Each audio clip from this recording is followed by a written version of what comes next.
तो आदाब, नमस्कार, गुड इवनिंग, सत श्री अकाल। एक बार फिर आप तमाम लोगों का स्वागत है क्राइम तक की कहानी के इस एपिसोड में। उम्मीद है पूरी फैमिली अच्छी होगी, अपना और अपनों का ख्याल रख रही होगी।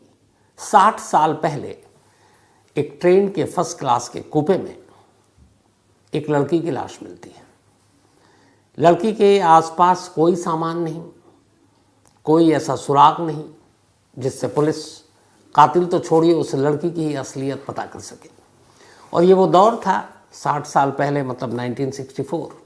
ये मोबाइल कैमरा, सीसीटीवी, इसका तो कोई मतलब ही नहीं था, कंप्यूटर भी नहीं था। तो अब एक लाश है जो एक ट्रेन के फर्स्ट क्लास के कूपे में है। अब जो फर्स्ट क्लास ट्रेन का कूपे होता है, ट्रेन की जर्नी हमेशा मेरी फेवरेट जर्नी रही है। तो उसमें जो फर्स्ट क्लास होता है उसमें एक तो 4 वाला होता है कि आप 4 लोग हैं और दरवाज़ा बंद। एक 2 वाला होता है, दरवाज़ा बंद, तो उसमें जब आप होते हैं तो ऐसा लगता है कि आप होटल में हैं, प्राइवेसी पूरी रहती है। तो ये 2 लोगों वाला कूपे था और उसके अंदर एक लड़की की लाश मिलती है। लाश के साथ कोई सामान नहीं, कोई ऐसा कागज़ पत्थर या कोई और चीज़ नहीं जिससे लड़की का सुराग मिले। और ट्रेन भी कहाँ से चल रही है? मद्रास से। उस वक्त मद्रास था, अब चेन्नई है, और मुंबई जा रही है। अब इतने लंबे रास्ते में इस लड़की का कत्ल किसने किया, कातिल कौन था, ट्रेन में चल रही है तो सामान कहाँ है, तमाम उलझन, सबूत के नाम पर कुछ नहीं। और पुलिस को कातिल तक पहुंचना है और पुलिस कातिल तक पहुंचती है। बहुत ही इंटरेस्टिंग और पुलिस की तफ्तीश की एक नायाब केस का नमूना है ये कहानी। बात है 16 अगस्त 1964 की। मद्रास बॉम्बे मेल, ये बड़ी मशहूर ट्रेन, तो ये चेन्नई से चली और मुंबई तक इसे जाना था। तो मद्रास बॉम्बे मेल जब 15 अगस्त को ही वहाँ से चली थी, 16 अगस्त की अब तारीख आ गई थी, दादर क्रॉस कर चुकी थी। अब मुंबई में ज़्यादा वक्त था नहीं। तभी जो कोच के अटेंडेंट हैं टीटी साहब, वो अपना कूपे में सब तरफ देख रहे थे। अचानक उन्होंने एक जो 2 वाला कूपे था उसके दरवाजे पे नॉक किया। कोई आवाज़ आई नहीं। असल में हुआ ये था कि उस कूपे में 2 लोग थे, एक लड़का और लड़की। उस लड़के ने ये कहा था कि जब कल्याण आ जाए तो आप हमें उठा देना, सुबह का वक्त। टीटी साहब ने कहा ठीक है उठा दूंगा, लेकिन वो ये बात भूल गए। अब जब दादर आ गया तो उन्हें अचानक याद आया कि अरे उस कूपे में एक बंदे ने कहा था कि मुझे उठा देना, तो चलो उसको उठा देता हूँ। वो गए, नॉक किया तो आवाज़ आई नहीं। उन्होंने दरवाज़ा खोल दिया। दरवाज़ा खोला तो देखा वो बंदा तो है नहीं सामने सीट पे, सीट ऊपर नीचे होती है। तो उन्हें लगा वो उतर गया होगा, दोनों सीट खाली थी। वो वापस मुड़ ही रहे थे बाहर निकलने के लिए, अचानक उनकी नज़र नीचे वाली सीट की और नीचे गई जहाँ पे आप लगेज रखते हैं। उन्होंने देखा एक सीट के नीचे से बाहर एक हाथ निकला हुआ है। ये देखते ही वो घबराए, झुके। जब हाथ की तरफ देखा तो देखा अंदर एक पूरी लड़की लेटी हुई है। उन्हें लगा पता नहीं क्या हुआ। उन्होंने उसको बाहर खींचा, देखा तो लगभग बेहोश। वो घबराए, उन्होंने फ़ौरन चेन खींच दिया। चेन खींचा तो फिर पुलिस को बुलाया गया। लड़की को पास के ही अस्पताल में ले जाया गया, लेकिन डॉक्टरों ने उसको ब्रॉड डेथ यानी कहा कि ये मर चुकी है। अब पुलिस का केस बन गया, पुलिस की टीम आई। खैर अब ट्रेन जो है मुंबई तक पहुंच रही है। मुंबई पहुंचने के बाद उस कूपे को सील कर दिया गया था तब तक। अब पुलिस की टीम उस कूपे की तलाशी लेती है, एक टीम हॉस्पिटल में रहती है। अब पूरी लाश के साथ उस लड़की के कपड़ों, जो बदन पे कपड़े थे, उसके अलावा उसके पास कुछ नहीं था, ना उस कूपे में कोई सामान था। सिर्फ एक अजीब चीज़ थी, जो अगर कपड़े गायब थे तो ऐसा लगा लूटपाट के लिए हो सकता है। उस लड़की ने एक अपने हाथ में एक अंगूठी पहन रखी थी, वो भी सोने की। और वो अंगूठी को जब पुलिस ने चेक किया तो पता चला उंगली में बहुत टाइट है, मतलब उसको निकालना बड़ा मुश्किल काम था। और उससे अंगूठी पर एक शब्द लिखा हुआ था, पी। अब पुलिस को लगा हो सकता है इसका सरनेम है, लेकिन अब ना कोई सामान ना कुछ चीज़ें, क्या करें। कूपे की अच्छी सी छानबीन तलाशी ली गई। तभी कूपे में उस खिड़की के पास पुलिस को एक ठूसा हुआ सिगरेट का पैकेट मुड़ा तोड़ा मिला। और उस कूपे के नीचे भी बहुत सारे बट सिगरेट के थे, वो भी पड़े हुए थे। तो ये देखकर लग गया कि जो दूसरा पैसेंजर था वो चेन स्मोकर होगा, क्योंकि उस सिगरेट के बट्स की तादाद भी काफ़ी ज़्यादा थी। जो सिगरेट का पैकेट था वो सिग्नेचर ब्रांड का सिगरेट था, उस वक्त काफ़ी चलता था साउथ में। तो अब बस एक सिगरेट का पैकेट, नीचे बड्स, और ये एहसास हो गया कि इस कूपे में बैठने वाला शख्स चेन स्मोकर है। लेकिन लड़की का कोई सुराग नहीं, कोई सुराग नहीं मिल रहा। खैर, अब जब आप फर्स्ट क्लास में बैठते हैं, रिजर्वेशन चार्ट लगती है, उसमें नाम होता है, तो पुलिस ने कहा कि चलो रिजर्वेशन के ज़रिए कुछ पता करते हैं। तो जब पुलिस ने रिजर्वेशन चार्ट देखा तो उसमें 2 नाम दिखाई दिए इस कूपे के। एक था लक्ष्मी कांडास्वामी और दूसरा था के कांडास्वामी। के कांडास्वामी और एल कांडास्वामी, एल फॉर लक्ष्मी। नीचे पता भी था। पुलिस ने देखा कि पता तमिलनाडु का है, उन्होंने चेक करवाया वहाँ की पुलिस से, लेकिन वो एड्रेस फेक था। अब मामला और उलझ गया। इधर पुलिस ने लड़की का पोस्टमार्टम कराया, उसकी तस्वीरें खींची और लाश को मॉर्चरी में रख दिया। अब इतना तो पता था इस नाम से, और लड़की का जो हुलिया था उसको देख करके ये साउथ की है, यानी कि ये तमिलनाडु की है, और उस वक्त के मद्रास के आसपास की होगी, लेकिन तमिलनाडु ये साउथ की है, ये कंफर्म था। ये महाराष्ट्र मुंबई की नहीं है। अब मुंबई की पुलिस टीम जांच पर लग गई। अब मुश्किल ये कि बाकी चीज़ तो छोड़िए, असल में लड़की की असली नाम भी ये है कि नहीं, क्योंकि जो रिजर्वेशन कराते वक्त आप नाम देते हैं, पता देते हैं, तो वो पता ही फेक था, तो फिर नाम भी कैसे असली हो सकता है। अब पुलिस को पता था कि बिना पता के और बिना सही नाम के अब कैसे ढूंढा जाए। अब अंगूठी जो मिली उस पर पी लिखा हुआ है, लेकिन रिजर्वेशन के चार्ट में लड़की का नाम एल कांडास्वामी है, तो पी कौन हो सकता है? जो लड़के का नाम है वो भी के कांडास्वामी है, तो पुलिस परेशान। खैर, अब पुलिस ने उस लड़की की शिनाख्त के लिए, उसे मालूम था कि ये ट्रेन चेन्नई से आ रही है, यानी मद्रास से, तो उसने तमिलनाडु और ख़ासतौर पर मद्रास के आसपास के जो लोकल न्यूज़पेपर छपते थे उसमें उस लड़की के फ़ोटो को भेज दिया कि भाई छाप दो, ताकि कोई इसको देखकर शायद सामने आ जाए। अखबार में फ़ोटो छपा, और जब फ़ोटो छपा तो पुलिस की सोच सही साबित हुई। अचानक एक तमिलनाडु के सालेम डिस्ट्रिक्ट से, और उस डिस्ट्रिक्ट में भी मिनाकल तालुका से, एक डॉक्टर ने मुंबई पुलिस को एक लेटर लिखा। उसमें था कि ये पता है, ये फ़ोन नंबर है, आप इस पर पुलिस को कांटेक्ट करें। लेकिन 1964 में फ़ोन वोन तो आप समझ सकते हैं कि क्या चीज़ थी, हर आदमी के बस की बात नहीं थी। तो उसने लेटर लिखा मुंबई पुलिस को कि मैं इस लड़की को जानता हूँ, ये लड़की पिछले कुछ दिनों से गायब है, और ये हमारे ही सालेम ज़िले की है, और इस लड़की का नाम पपल है। अब उस अंगूठी में जो पी लिखा हुआ था, उससे पुलिस को आइडिया हो गया कि इस लड़की का नाम पपल है, और वो अंगूठी इसने अपने नाम के पहले अक्षर की पहन रखी है।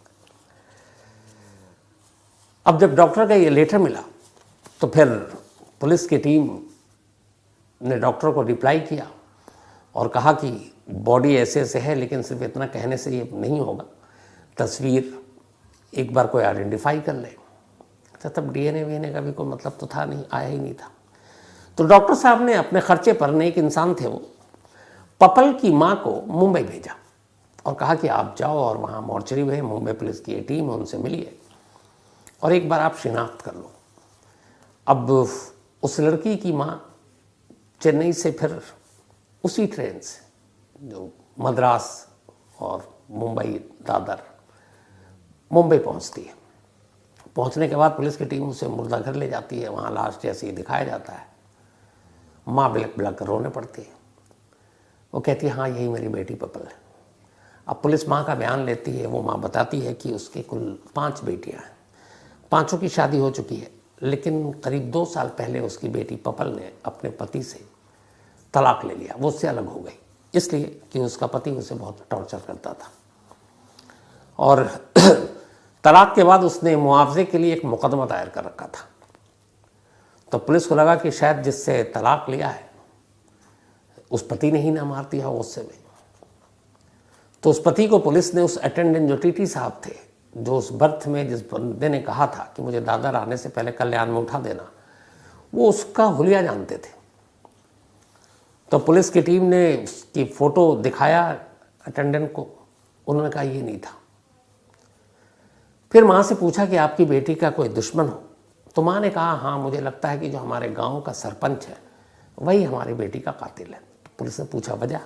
उसने कहा जब भी ये कोर्ट केस होता था मुआवजे के लिए, उसकी बेटी जब अपने पति के खिलाफ कोर्ट जाती थी तो सरपंच ही उसको लेकर जाता था, और सरपंच हमें लगता है कि उसके पति से भी मिला हुआ था। पुलिस ने फौरन सरपंच को ढूंढा। ढूंढने के बाद अब पहली चीज़ पुलिस को ये थी कि पुलिस ने उसके बारे में पूछताछ की, तो लोगों ने बताया कि नहीं, सरपंच साहब तो बड़े शरीफ आदमी। पुलिस ने पूछा कुछ बीड़ी सिगरेट पीते हैं, पता चला कि वो कुछ नहीं पीता। पुलिस को लगा कि ये नहीं हो सकता, क्योंकि ट्रेन में सिगरेट का पैकेट, वो शख्स चेन स्मोकर, यहाँ सरपंच तो स्मोक ही नहीं करता है। फिर अटेंडेंट को दिखाया गया फ़ोटो कि ये सरपंच है, यही था वो अटेंडेंट जो कोच में उस दिन। अटेंडेंट ने कहा ये भी नहीं था। अब पुलिस की बड़ी परेशानी, क्या करे, सरपंच भी गायब, जो उसका पहला पति है वो भी गायब सीन से। अब कैसे कातिल को ढूंढा जाए? पुलिस ने फिर आखिरी एक कोशिश करने का फैसला किया।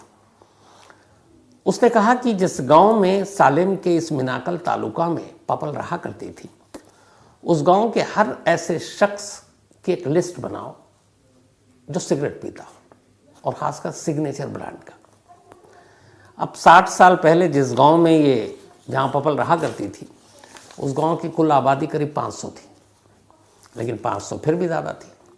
अब मुंबई पुलिस की टीम ने लोकल पुलिस की मदद से गांव के एक एक लोगों को और गांव के दुकान में जा जाकर जो सिगरेट विगरेट बेचते हैं पता करना शुरू किया कि कौन कौन लोग यहाँ सिगरेट पीने आते हैं, कितने लोग हैं। वो सिग्नेचर नहीं, माफ़ कीजिएगा, सीजर्स ब्रांड था। मैं बार बार सिग्नेचर कह रहा था, सीजर्स ब्रांड की सिगरेट थी वो। तो गांव वालों से ही पूछताछ शुरू की। उसके बाद गांव के हर स्मोकर की एक लिस्ट बनाई जाने लगी। जब गांव के हर स्मोकर की एक लिस्ट बनाई जाने लगी तो उसमें से कुछ तो मिले जो बीड़ी पीने वाले थे, लेकिन कुछ बड़े कम थे जो सिगरेट पीने वाले थे। अब उसमें कुछ नाम आए। पुलिस एक एक कर उनके पास गई, और जिसके पास जाती पहले तो उसके साथ पपल के साथ कोई कनेक्शन, रिश्ता निकालती, पता चलता है नहीं। फिर एक ही विटनेस थे, टीटी साहब, उनको उसकी तस्वीर दिखाई जाती। वो कहते हैं कि ये नहीं है। टाइम टेकिंग था ये, उस वक्त तो मोबाइल भी नहीं था, वीडियो भी नहीं था, कॉलिंग तो कहाँ मद्रास और कहाँ मुंबई। करते करते एक एक करके सब शॉर्टलिस्ट किनारे होते गए। एक शख्स था जो बाहर गया हुआ था उस वक्त, और इत्तेफाक से जब पुलिस गांव में ये सारी चीज़ें कर रही थी, उसी दिन वो लौटा। पुलिस ने पता किया कि ये कौन है, तो पता चला कि इसका नाम पलानी स्वामी है। अब इसका नाम भी पी से शुरू हो रहा है। तो पुलिस ने पूछा कि ये सिगरेट विगरेट पीता है, तो उन्होंने कहा हाँ ये भी पीता है। अब पुलिस उसके पास पहुंचती है। जब वो उसके पास पहुंचती है तो उस वक्त भी पलानी स्वामी सिगरेट पी रहा था, और उसके हाथ में सिगरेट का डब्बा था, और इत्तेफाक से वो सीजर्स ब्रांड का था। जैसे ही सीजर्स ब्रांड का वो डब्बा देखा, नाम पी से शुरू हो रहा, पलानी स्वामी, पुलिस ने फ़ौरन उसको बड़े प्यार से कहा ये आपसे कुछ था, पूछताछ करनी है। उसको लोकल पुलिस स्टेशन में ले गया। वहाँ ले जाकर उससे पूछताछ हुई। थोड़ी ही देर में पलानी स्वामी की सारी सच्चाई सामने आ गई। ये भी पता चला कि वो 15-16 अगस्त को शहर में नहीं था, गांव में नहीं था। अब पुलिस ने टीटी साहब को दिखाया कि भाई ये, टीटी साहब पहचान गए कि यही वो शख्स था जिसने गाड़ी में मुझसे कहा था कि कल्याण आए तो उठा देना। अब हर तरफ से कंफर्म हो गया, सीजर सिगरेट भी हाथ में है उस तारीख को, वो गांव में भी नहीं। और सबसे बड़ी बात, आई विटनेस जो थे टीटी साहब, कोच अटेंडेंट, उन्होंने भी उसकी शिनाख्त कर ली। अब पुलिस इसी बिहाफ पर ट्रांजिट रिमांड लेकर उसे मुंबई पहुंचती है। मुंबई जाने के बाद अब कहती है भाई कहानी सुना दो, भला इसी में है। अब पलानी स्वामी पूरी अपनी कहानी सुनाता है। कहानी ये थी कि पपल की शादी हो गई थी, लेकिन उसका पति उसे टॉर्चर करता था। इसी दौरान में जो पलानी स्वामी था, ये अक्सर चेन्नई शहर में जाता आता, ठीक ठाक बंदा था, तो पैसे वैसे भी थे उसके पास। पपल से उसकी दोस्ती हो गई, फिर धीरे धीरे दोनों में प्यार हो गया। अब पपल के ऊपर पलानी स्वामी खूब पैसे खर्च करता, मतलब उसने अपनी इश्क में सारी जमा पूंजी लुटा दी। और पपल को बड़े महंगे महंगे कपड़े, गहने, इन सब के शौक थे, और ये सारे शौक पूरा कर रहा था इश्क में पलानी स्वामी। करीब साल भर ये चलता रहा। इस दौरान में पपल ने तलाक ले लिया। अब ये था कि शायद पपल उससे शादी कर ले। इसी दौरान में एक रोज़ ये हुआ कि पलानी स्वामी अपनी सारी सरमाया, सारी दौलत पपल पे लुटा चुका है। अब उसे कुछ पैसे की तंगी आई। उसने कुछ पैसे मांगे पलटकर पपल से। उसने कहा मेरे पास तो है नहीं। उसे बड़ा बुरा लगा, लेकिन उसने जाहिर नहीं किया। उसने कहा कोई बात नहीं, मैं किसी और से ले लूँगा। अब उसने एक नया प्लान बनाया। उसने कहा कि इसको मैंने बहुत सारे गहने वहने दिला है, वो सब अगर वापस मिल जाएंगे तो मेरे पास फिर से पैसे आ जाएंगे। और वो उस ज़माने में हज़ारों रुपए के थे। फिर एक दिन इसने कहा पपल से कि चलो तुमको मुंबई घुमाता हूँ, तुमने यहाँ की तो देखी, मुंबई फिल्म इंडस्ट्री भी दिखाएंगे, बाकी शहर चकाचौंध। पपल खुश, क्योंकि उसे घूमने फिरने का शौक़ था। अब ये पैसे वाला भी था उस वक्त, लेकिन इसने अब एक प्लान दूसरा बनाया था। इसने कहा कि मुंबई चलेंगे, वहाँ थोड़ा अपना जलवा दिखाएंगे, तो अपने सारे गहने वहने रख लेना। उसके बाद अब इसे कत्ल करना था ट्रेन में, ये पहले से तय था। और उसी प्लानिंग के तहत उसने एसी फर्स्ट क्लास का कूपे बुक कराया, मद्रास बॉम्बे मेल, और उसमें 2 लोगों वाला कूपे इसने, चूँकि उस ज़माने में बड़े कम लोग थे जो एसी फर्स्ट क्लास में ट्रैवल किया करते थे लेकिन इसने पहले से ही रिजर्वेशन करा रखा था। चूँकि 2 लोग थे तो 2 लोगों को प्रेफरेंस मिलता है, इसको डबल ऑक्यूपेंसी वाली कूपे मिल गई।